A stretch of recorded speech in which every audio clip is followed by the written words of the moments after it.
See, it's the problem that we blame people like Stalin, right? We blame Hitler. We blame Jacinda and Biden and Schmeiden. Jacinda, New Zealand, yeah. Right, all these idiots. But who carried out these murders? Yeah. The problem is that we comply. Half of people are assholes. I know. Yeah. That's the real problem. Yeah. I mean, how else would they do this if you didn't have an entire population of assholes that would go through with this? Yeah. Why wouldn't they kill themselves? Yeah. Like if you open the Chechiste, yeah. I'm sure you've heard of them, right? Who? Chechiste. They even made a movie about it, a Russian movie, where you'd have this group, this firing squad, right? That would execute just like tens of thousands, yeah. in a small room. They would just next, oh, Cheka, you're talking about, right? Yeah. No, but they were called Chechistes, right? Yeah. Like Chechiste, if I'm not mistaken, right? I don't know the name. The guys who were Checha is like the detail, but that's the group. But the guys, each individual was a Chechist. No, I might be mistaken. Could be. I don't know. I don't know the exact terminology. So how many? So they each one. We're talking about like a group of 10 guys. Each one killed tens of thousands of people. Yeah. And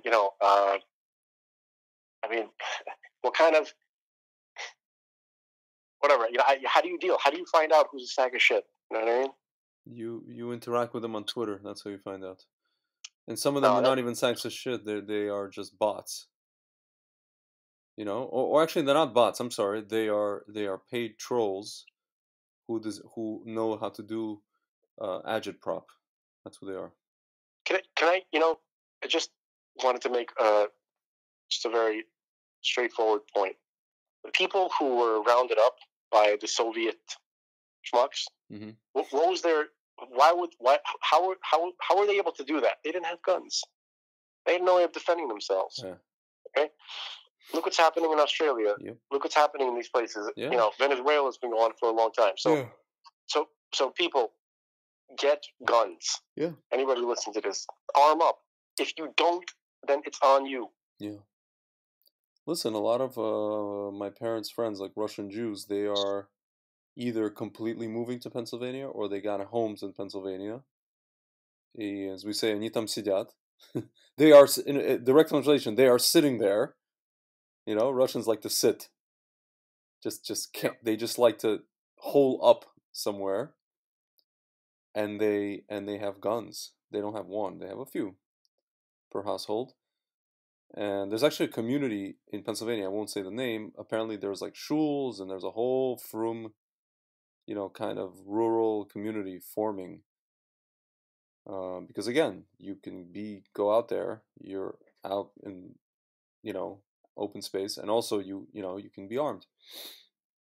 Like in Jersey, you also can be armed, but it's a little more restrictive. New York for sure, New York City. But PA, it's like let's go shoot some bears. Or I hope so. You know what I'm saying? So listen, I'm not saying that you guys gotta identify the Chechiste and then go out and get them. No. But if they come to your house, you can respond. Yeah. Nobody wants to shoot anybody. It's a last resort. Nobody wants to do that. Nobody wants to have to defend themselves. Guns are bad, okay? Okay, children. Okay. Nobody wants to have that bitter end moment. Bitter end standoff, whatever you call it. Yeah, I'm not interested in going out in a blaze of glory, but if I have to, let it be glorious. Yeah. I hope it's glorious at least, right? Isn't that the least that you can expect from anyway. It's crazy. Yeah. Listen, everybody, if you're gonna go out like Scarface, right? Yeah. Say hello to my little friends. I got a little friend. You can't get me? I just when that movie came out, it was given horrible reviews by critics. And that's how you know it's good. critics. But it was considered very, very corny. Wait. Was Gene Shalit a critic, a movie critic? Yeah, that guy with the hair and like the weird. He looks like he's wearing a nose and glasses mask, but in reality, that's his face. Right? No. I know on the Norm Macdonald show. Yeah. When they were reading the stupid jokes, right? They're like, I got 3 words for you for exciting like movie or show. I can't remember what it was. Young Gene Shalit.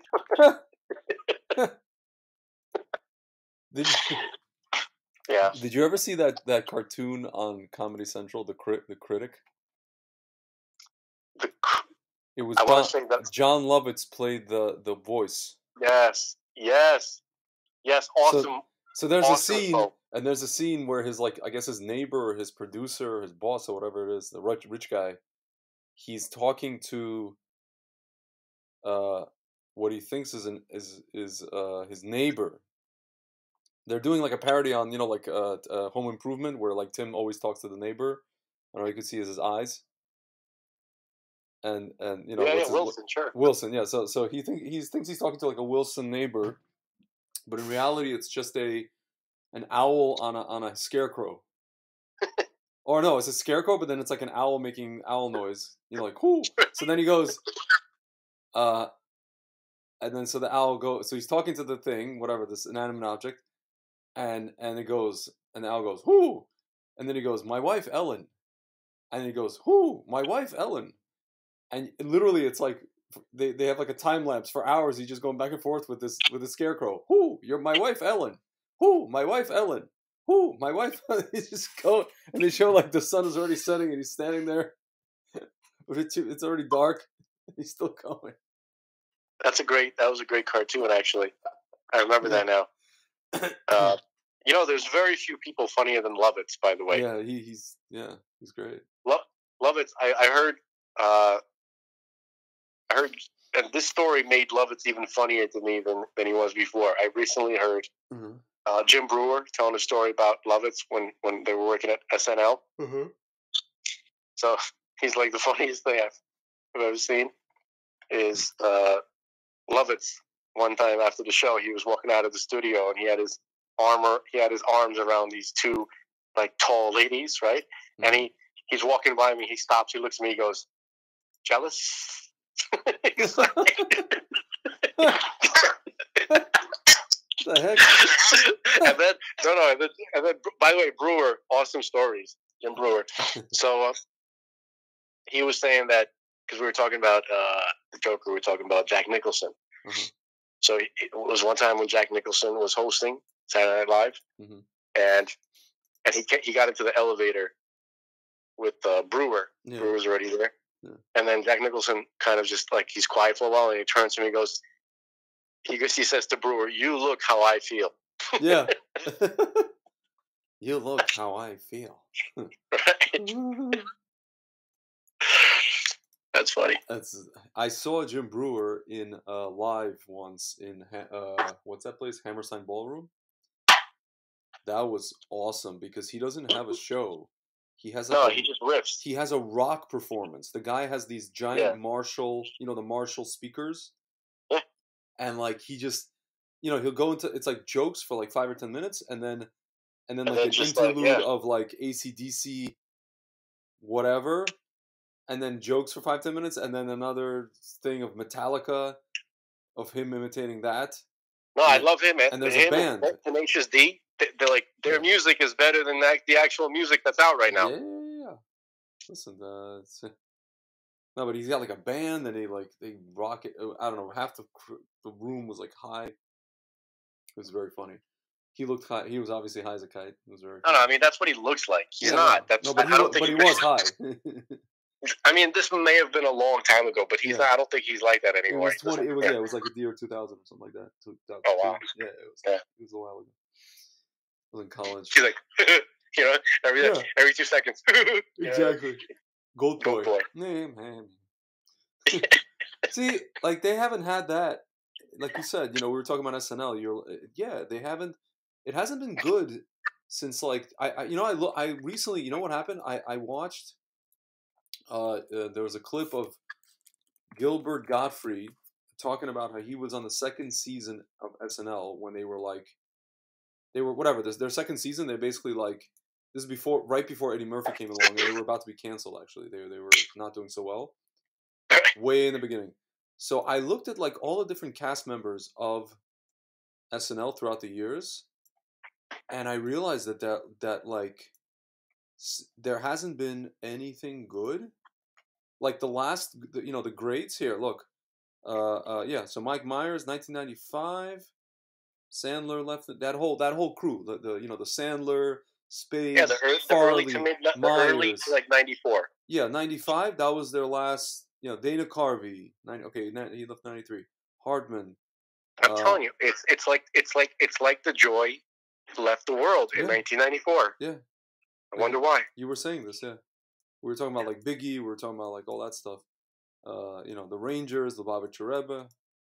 No, I mean, some people, their brains might melt if they were hearing that for the first time, like the Havdil, all this kind of stuff. But you have to understand, I didn't know about the Lubavitcher Rebbe until I was like 14 or 15. No, but it was this whole it was a conference of energy that year. Right. Exactly. No, the point is, my point was that everybody was riding on the positive energy. Yeah. Because of his presence. Yeah. And then when he was not visible anymore, neither was that energy. Yep. It just kind of dried up. It's like color removed. It's like color was removed from the world. Color, and it's kind of like when I told you this, when my friend who got the in Crown Heights, this is came and told me that he's like all the Lubavitcher Bachers told him not to do it. But then all the big people in Lubavitch said to do it, and also they said if the Rebbe were alive today, he would say to do it. And I said, first of all, how the hell do you know? Do you have Nevuah? Second of all, if the Rebbe was alive today, huh? Can I interrupt you for 1 second? Yeah. And I want you to continue. Yeah. I'm just saying that the people who said that, I don't believe that they believe in Hashem. At all. I know there's no possible way that you can be a religious person and have the balls to say some garbage like that. That's first of all, but the main thing is that a friend of mine told me this, and when he said that, it makes perfect sense. If the Rebbe was alive today, the world would not be in this position. We wouldn't even be having this discussion to take it or not to take it. We wouldn't even have this discussion. Wouldn't be happening. You know what discussion we should have? No. What is life? That's an important discussion. Yeah. And I mean, according to the Torah, how does Torah define life? Yeah. We can talk about it. We don't have to do that this episode, but I think it's an important discussion. Yeah, because from what I saw, what I've been seeing with quote-unquote religious Jews, especially in Israel, also here, but more in Israel, these people they're not living. They think that they're living. They think that they're for life. They think that what they're doing is for life. They think that when they're saying Hallel on finding out that what came out in the country, or saying Shechianu, they think that they are doing some, wonderful thing. It's I hate to say it, it's avodah zarah. It's bordering on avodah zarah. Right. But okay, so it's a little bit different than the topic. Yeah. I mean, what is not like how do you live life, or what is considered living a good life? I mean, what is the definition of life? What is alive and what is dead? That's what I'm talking about, according to the Torah. As far as I know, according to at least, I don't know about the Torah per se, but I know about a hashkafa, from a hashkafa perspective. That's Torah. It's basically meaning, having meaning. That's no. Life. I beg to differ. I heard. Well, actually, I shouldn't say I beg to differ. I can say I've heard different. Well, there's an extension to that. If you have meaning, then what does that mean? That means that you're not afraid of the big bad, that has a 99.5%. For example, 99% survival rate. You're not afraid of that. And what you're not doing is you're not running to take something, administered by very, very evil people, who are saying that it's absolutely safe. That's what you're not doing. Okay. And in the process, you are actually, even if Has v'Shalom, I had friends tell me, even if Has v'Shalom, I leave this world, I've lived. Because you could be alive and basically dead. You can be physically alive and yet dead. I know people like this. They're called wackadoodles. Yeah. They're effectively dead. They think they're going to restaurants, they're going here, they're going everywhere, they're going to concerts. Yeah, I got Tav Yorok, I got this. They're effing dead, those people. So that's a whole that's a different type of life that we're talking about. Yeah. I'm talking about a different type of life. I'm talking about you're talking about complex, life. I'm talking about just the bare minimum of what is considered to be something living, according to the definition of the Torah. Mm-hmm. And we're not even talking about people, just anything. So I heard from Dov Bear Pinson this idea. I heard this idea from him, and I've seen it elsewhere since. It's movement. Moving. The smallest definition, or the most preliminary, the most basic definition of life, of what is considered alive, is something that moves. For instance, an atom moves, right? Molecules, they vibrate. Mm-hmm. Atoms vibrate. That is a form of life. Mm-hmm. That's where it starts. Yeah. So movement. Then you have levels of complexity. There's like a hierarchy. Yeah. Okay. Then you have all kinds of movement, right? Not just energetic movement, not just matter moving around or vibrating, but it gets higher and higher. Yeah. You have emotional movement, right? Mental movement, spiritual, and it just builds on that. Yeah. And you have to be moving. You have to keep moving to be alive. Yeah. So what does that mean for a person? Just existing and having a heartbeat, right? And being able to respond to a question is not, you're technically alive, but that's not, you're on your way down. You know what I mean? Because it's kind of like a slope. Yeah. If you're not moving up, if you're not moving upward, right, then that's not the right kind of movement. You're not moving towards life. There's a idea, so one of my rabbis actually in Shiva said, in spiritual growth, in Torah growth, observance, it's like it's as if you're on an escalator. Like if you're standing still, you're standing still on an escalator that's going down in the opposite direction, like against you. So if you're going up, but again slowly, because you're going up against an escalator that's going down. Right, and there's no standing still. But if you're standing still, you're going down. You're standing still on one of the steps, but you're going down. So you're either going up slowly or you're going down. That's it. There's no standing still. That's the idea here. That's how it is. So, a person who you got to be kind of miserable. What I mean is if you are, let's say, if you're satisfied. Like I spoke to a friend of mine. This is many years ago, and he just got to my note. He's actually a good guy, and he's changed. He's definitely grown since he has said this to me. But he said one time, he's like, "Oh, why do I need Mashiach, man? Like, things are going good. Like, I got a decent job. I've got a girl. Things are going good. I got no complaints. Okay. But what about everybody else? Yeah, exactly. there's like a dog right now that is used as bait for the dog fighting. You know what I mean? They use like certain dogs to be bait for aggressive dogs, right? To teach them how to be aggressive. So there are dogs right now that exist just to have their face mauled to train aggressive. So as long as something like that exists, this world sucks. I don't know how.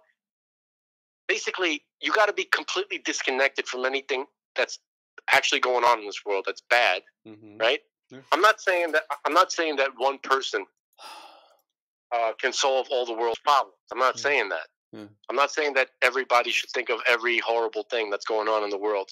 Yeah. But you got to at least be aware of the horrible things going on in your hood, in your neck of the woods. Yeah. And you got to be doing something about that. And there's always something going on with a friend, a family member, unfortunately, or someone in your community, right?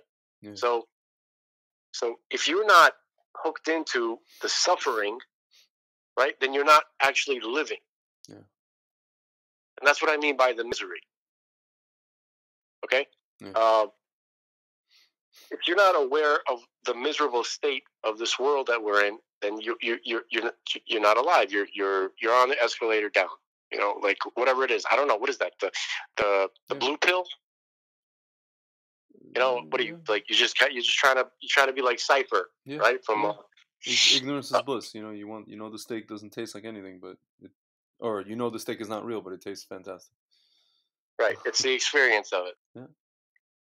Okay. I mean, that's a different topic. I mean, you know, on some level that's true. Yeah. But what about the experience of suffering that your friends are going through? You're just going to forget about that, right? Yeah. So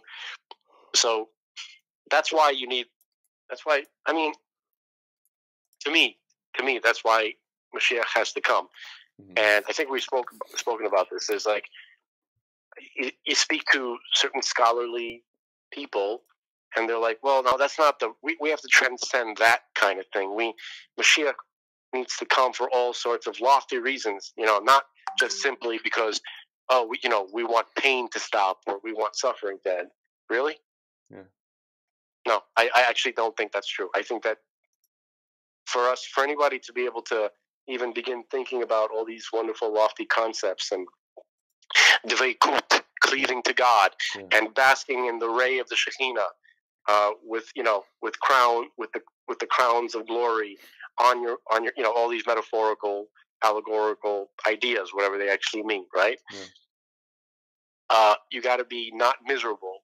You got to be not miserable about a family member who's really sick, or someone dying, or your cat, or your dog, or your hamster, or your fish, or anything at all. That has to go in order for any of the other stuff to mean anything, or for anybody, or for any of that other stuff to be interesting to the majority of people. So that's why we need Mashiach, because there's just suffering beyond what a mind like mine can even. I just can't. You know what I mean? Like I literally, you gotta at some point you gotta shut down, but you can't you can't ignore it. Well, you told me that for example, when these people call you with their, the snide effects from the you at some point you told me that after a few months you kind of just numbed yourself. It's not that I numb myself. It's just that once I'm done with the person, like I do my best, and I give each individual person whatever I can do. I give them my all, whatever that is. Okay, I give them all the information. I try to be as caring and considerate as I can. I try to make them laugh. Whatever. I try to do whatever I can, but I can't remember them afterwards. Because it's so overwhelming. Like it's not, you know what I mean? I'm not a special person who can remember everybody and everything. I'm just kind of like, I'm like everybody else, I want to break. But so I'm not telling people to be like that. Hold on a second.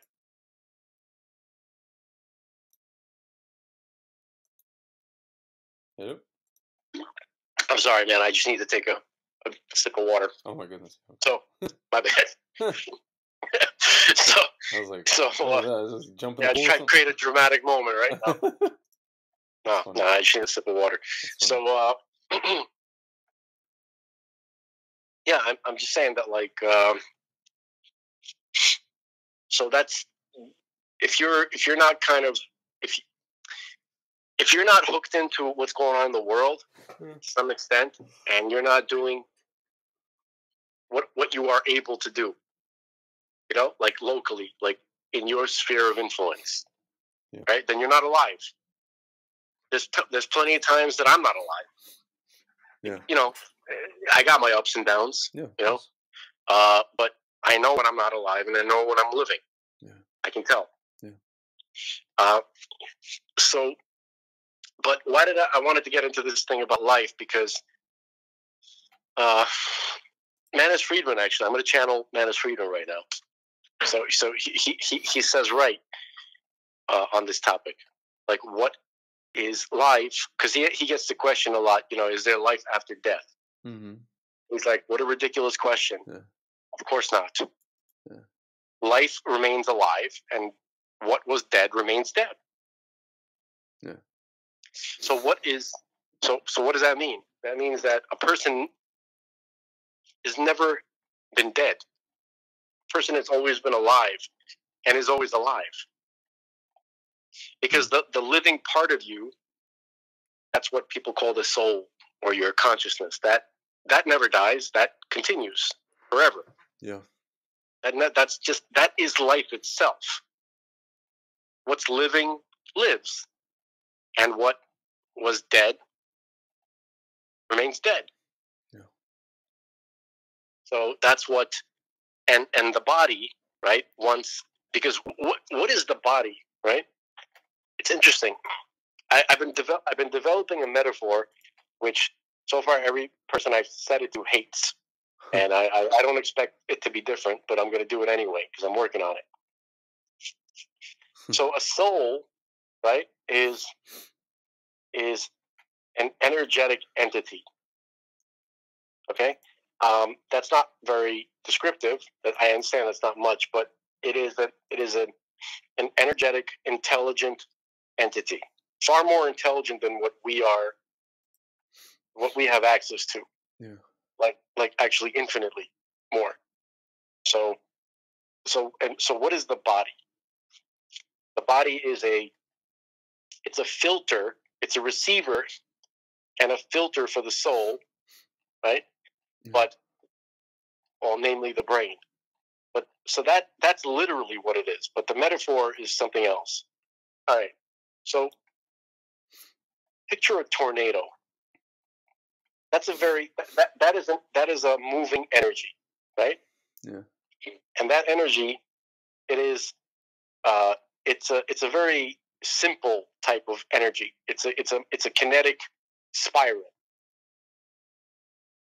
Okay, there's all different levels of complexity in terms of moving energy in this world, in existence. And so you have a circular kinetic energy that's moving. And what is it doing? So you have this energy, but how do you see it? What is the body?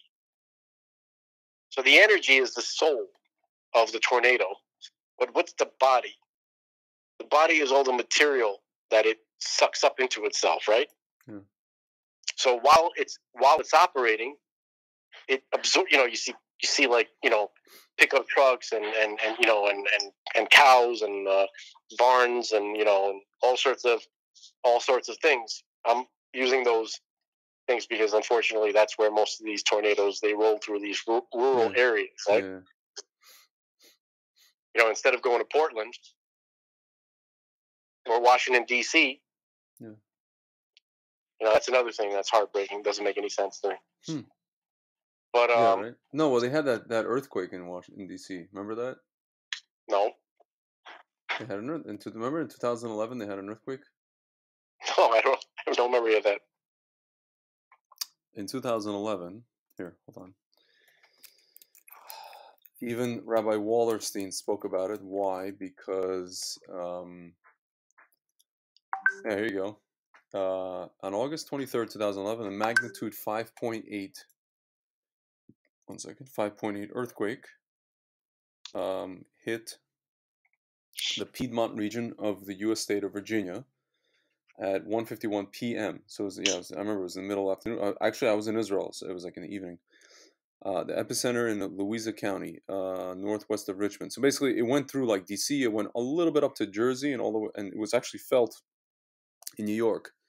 And then actually, Rabbi Wallerstein basically said that I think it was a couple of days before that, the New York State Legislature passed the gay marriage bill in New York State, civil marriage.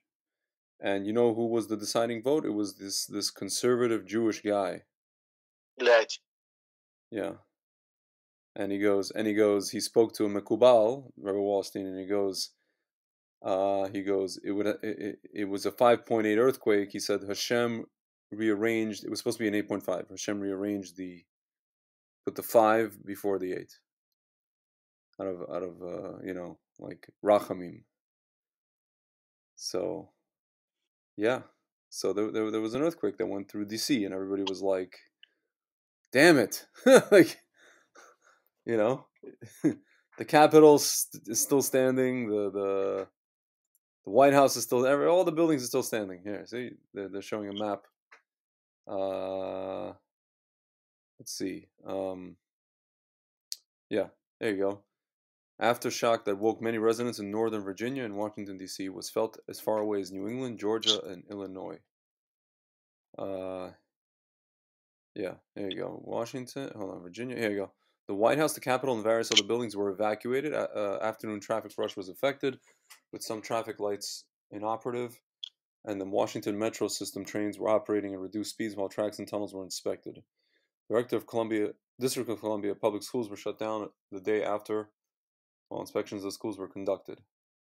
See, they revealed cracks near the top of Washington Monument, the world's tallest stone structure. Speaking of which, we spoke about the whole what are those guys, the Masons or whatever.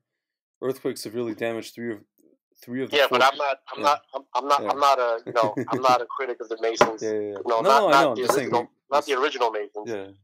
Sees it damaged 3 of the 4 pinnacles on the central tower of Washington National Cathedral, cracked some of its flying buttresses. I didn't know that, and caused additional damage. Smithsonian Castle incurred damage to 5 decorative turrets, and 50 jars of preserved specimens fell from the shelves of the Smithsonian's National Museum of Natural History. The Embassy of Ecuador suffered structural damage, including 3 collapsed chimneys and cracked internal walls. The Treasury Building suffered minor damage to the exterior railing, some of which fell to the ground and caused closure of a sidewalk. Fire department officials in D.C. reported numerous minor injuries as a result of the earthquake. Interesting. I didn't even know about all this damage. Minor. So yeah. It's funny. You know what would be interesting to find out is when was the last time that an earthquake hit Washington before that? Because that 2011 is right in right in the middle of Obama's. Yeah. You know what I mean? Well, let's see. And then we get back to the original point because we're getting pretty far. Yeah. Here. Here you go. 1996 and 97. Oh, those are small ones. There's a fault line around there. That's the thing, and it goes up to. Okay, so during Clinton and during Obama. Okay, yeah, okay. Huh. Things are adding up. Huh. Yeah, they were small though. 96, 97, 1970. No. When? There was one in 1990, also 2.6. 1990. No, that was Bush. So you're talking about all all these deep state people. Right when Bush took over. Okay, makes sense. Okay. Yeah, see, D.C. earthquake history dates back to 1828. As far as you said 1970 something. 1828. John Quincy Adams. No, 1970. You were talking about 1970. No, this was just like whatever. It was nothing crazy. It would have made sense during Carter. That's all I'm saying. Yeah, it could have been. No, let's see. 1828. Oh, there you go. Wait, no. Okay, never mind. I thought that's just information. Yeah. Wow. 7-point earthquake hitting Canada, St. Lawrence River. In 1925, the shockwaves were felt in D.C. Another Canadian, so like there was an earthquake in Canada, and people in D.C. and Washington felt it. It was in the 20s. 20s.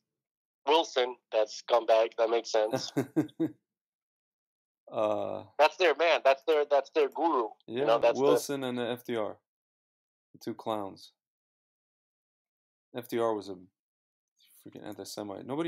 All these people, all these Jews talk about FDR, FDR. The guy hates you. He hated you. He didn't let Jews into the country, and he openly, like, people knew that he hated Jews. He clearly liked Haitians way more than Jews. Haitians, why? Like, a lot of Haitians were coming into the United States during that time. During FDR? I didn't know that. Interesting. Yeah. Oh man, I don't know, but yeah. So you were saying about earthquakes that go through. Well, I was saying about tornadoes, actually. Tornadoes, yeah. So tornadoes are.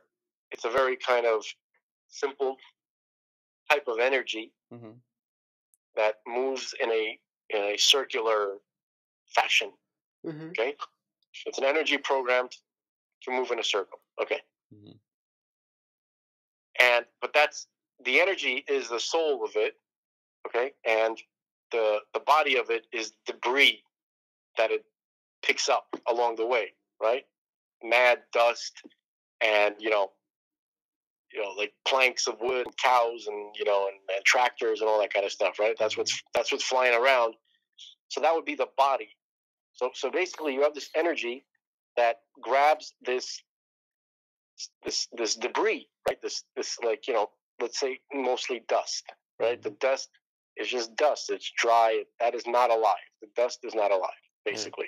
Yeah. Relatively speaking, fine. It's made of molecules that have some vibration, but relatively speaking, it doesn't seem like life compared to the energy of the tornado. So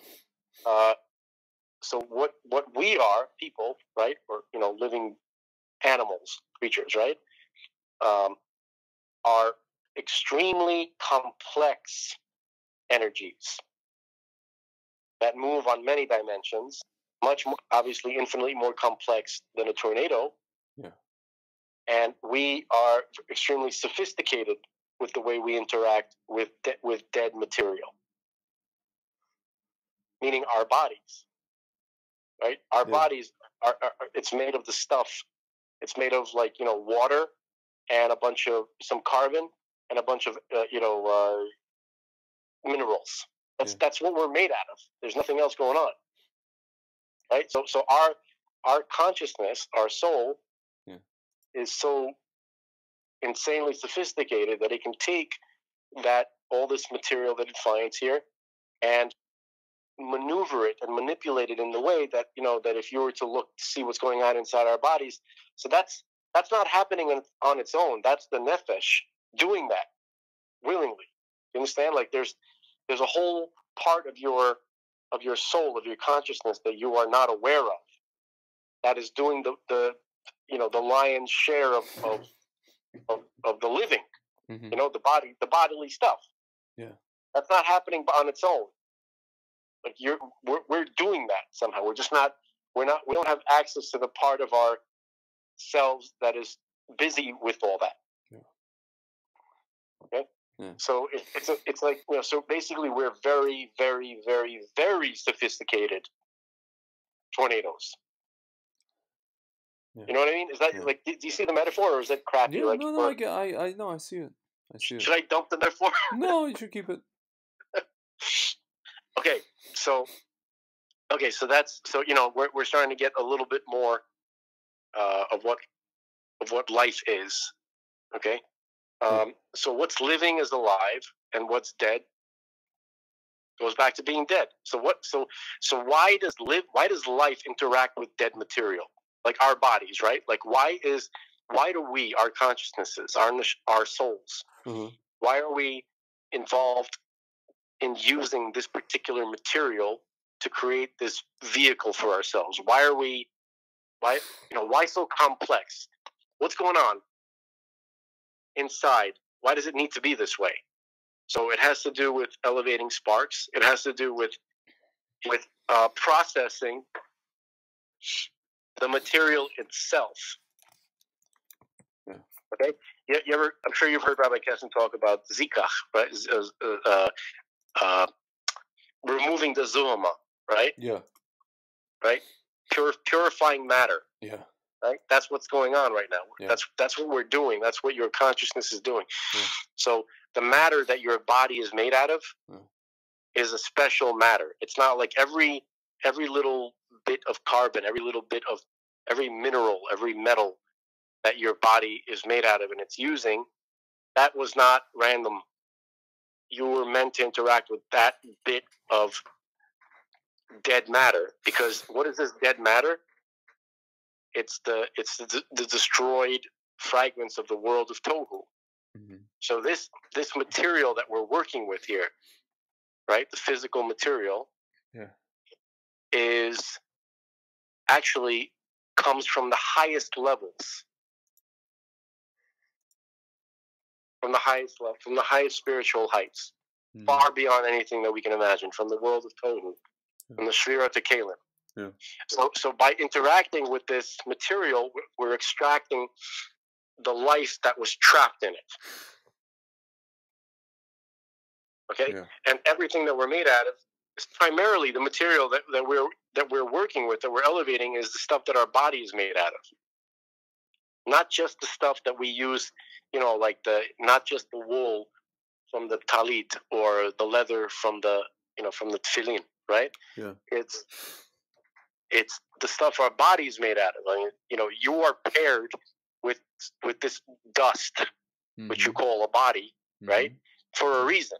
Like it's you're made of this dust and not that dust, right? Yeah.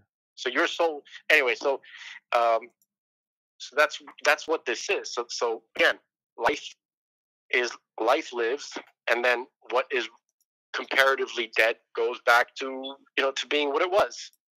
Yeah. But because we interacted with it, we formed a bond to it. Yeah. It's not as dead as it once was. Okay? That's why it's going to be resurrected. Mm-hmm. It's something by your consciousness interacting with this material that created a bond. Yeah. Somehow it changed its nature. You've elevated it. You've done something to it, to where now it can be alive. It will be alive. It will be so alive, actually, that the life that is trapped within it, that we don't see right now. Like right now, relatively speaking, it looks like, when you see sand, it's dead. It looks like dead, like dead material, right? Mm-hmm.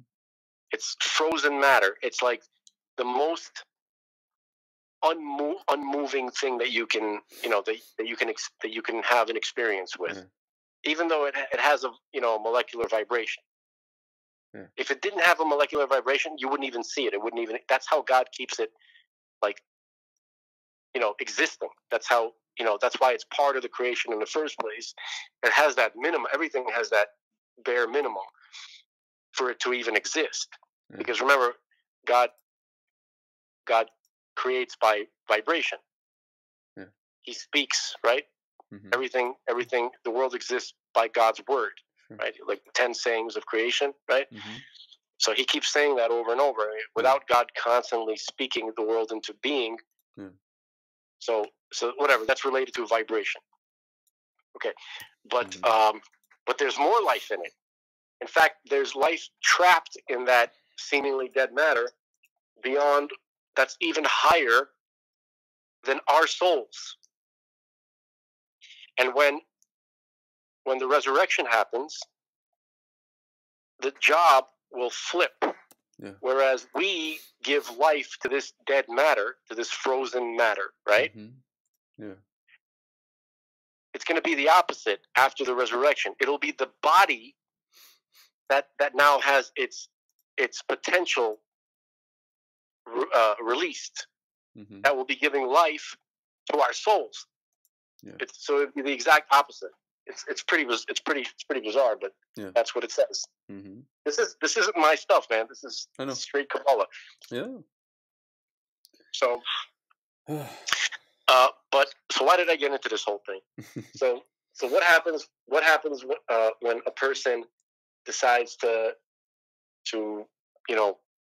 or it's decided for them, really, unfortunately, to let go of the material that they are working with, right, and go back to the world of life, the world of the living.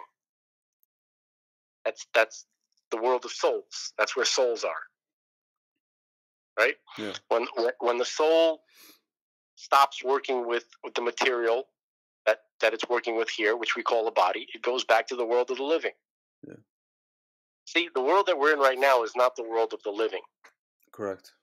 It's kind of like some kind of limbo world between death and life. It's where life interacts with death. Somebody just called it a slave world. We're like stuck in one of our viewers, he wrote like, thank you for giving me this whatever, this hold on a second. He wrote, this is what he wrote in the chat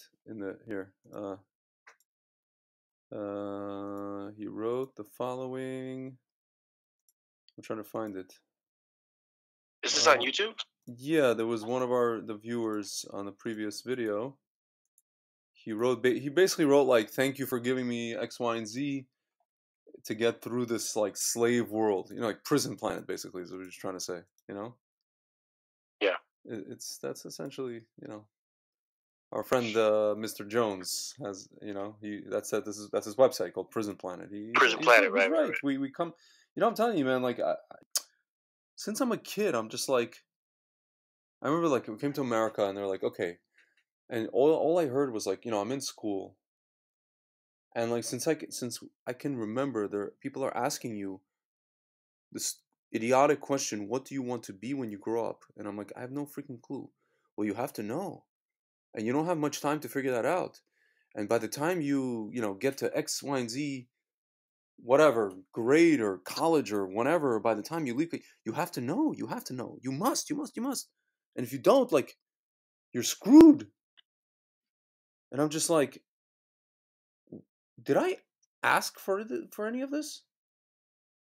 Well, that's do you know what I'm saying? Did I ask? I feel like I'm in a prison. It's like there's somebody putting a gun to my head. That's what Manus Friedman, literally every single time, every time you watch Manus Friedman, he says he talks about that phenomenon. Dude, do you know why I have anxiety? Because of that.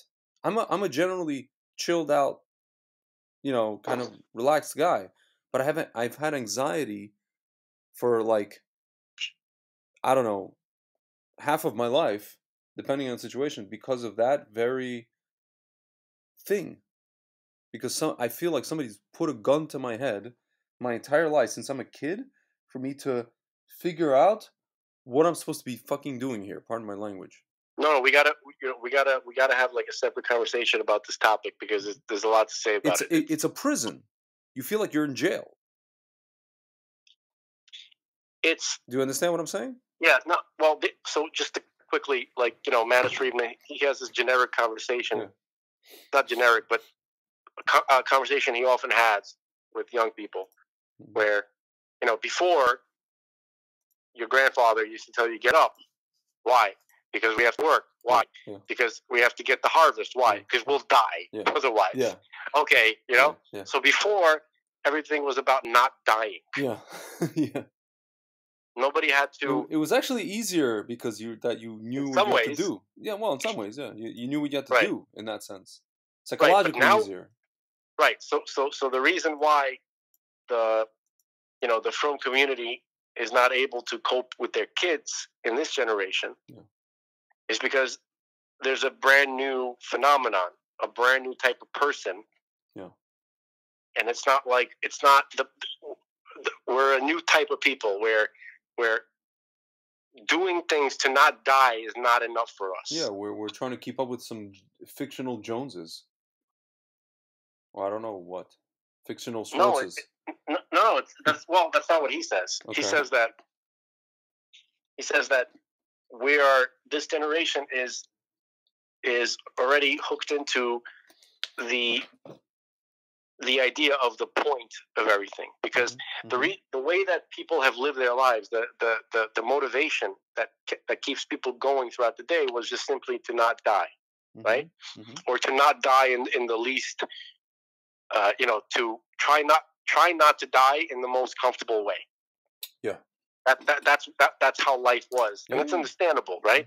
But nowadays you have, there's epidemics of like suicide and kids like taking Xanax and not waking up and all sorts of stuff. It's kind of like speaking of Louis C.K. My cousin. Yeah. Oh, yeah. So and it's very unfortunately it's all too common, and it's kind of like speaking of Louis C.K. That whole clip of him sitting at Conan O'Brien, was it, or Leno, and he goes, "Everything's amazing and nobody's happy." Well, because it's not really amazing. I know. Because it's not clear what it's for. Yeah. You understand? Yeah. It is amazing. But it's not clear what it's for. So basically, Manus Friedman, he says that he's saying that if you tell a kid you have to go to shul, why? Because you got to daven. Why? Because Hashem will be angry. Why? I don't know. You're going to hell. It's like the Louis C.K. discussion. Why? No, it's different. It's different because I'm kidding. It's the same exchange. It's like, why? Why? Because I didn't go to school. Why? Because I was a pothead. Why? Because your grandparents beat me. Why? Right. No, but this is see, in that scenario, the kid's just being annoying, right? In this scenario, the kid is right. That's the difference between these two stories. Yeah. The kid is actually right, where the kid's like, I don't care about going to hell. I don't care if I'm going to die. And none of that is motivating enough for me to do something that doesn't make sense. Yeah. Right? And also, they don't trust that kind of thing. Like if you tell them, "Oh, you're going to go to hell," they don't trust. It sounds like really, like so you have to resort to that. Yeah. So that means you don't know what's going on. You're talking about the Jewish kid doesn't trust that. I'm talking about the Jewish kid or any smart kid. Yeah, that's true. Any kid who asks, who has this like, what the hell's going on? Yeah. You know. Yeah. So what's the solution, right? So the solution is you got to tell them what it's about. Yeah. And what is it about? It's you're here, not for any of the things that you've been talking about. You're here because God, and this is going to be controversial, God actually needs you to do stuff for him that he can't do for himself. Even though God supposedly doesn't need anything, but apparently he does, sort of. No, that whole thing about God doesn't need anything is a complete lie. Correct. Not complete, but yeah. Complete? No, it is. It's a complete lie. Okay. So why people are scared. So why do they say it? Because people's balls shrivel up when it comes time to talk about this because they don't. They're like they don't want to piss him off.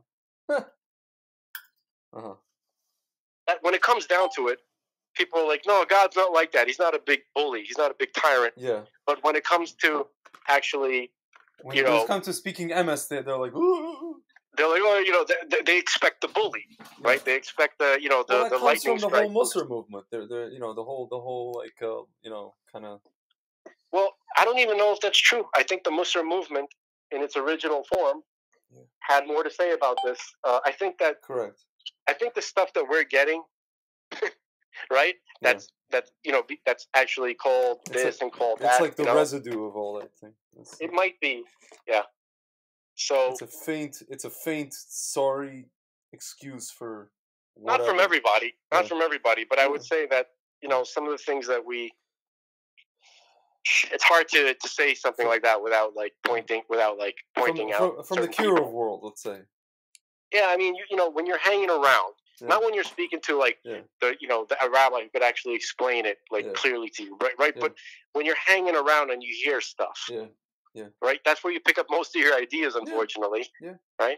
And they're not right. So basically, what he's saying, Ephraim is saying that God is perfect. Of course, he is. Yeah. And he doesn't. he's perfect in terms of he doesn't need anybody at all to exist. Yeah. In perfection. Mm-hmm. What he doesn't have is who to share it with. Yeah. Okay? So being perfect is not enough. That's the point. That's actually the point. God is perfect, you're right, but it's not enough. Yeah.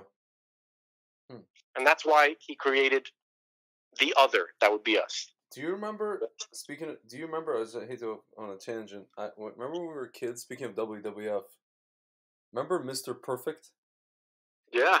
And I remember, like, as I was like, wow, you know, this guy, they show the scenes where he's, like, going, you know, he's, like, outside the ring, so he's, like, goes to play every sport, you know, like, bowling, he got strikes all the time. Oh, that guy, yeah. I was thinking about ravishing Rick Rude for some reason. No, Mr. Perfect, the blonde guy, he got the strikes all the time, and then he played baseball, he had home run, football, he, like, ran over, you know, basketball, perfect.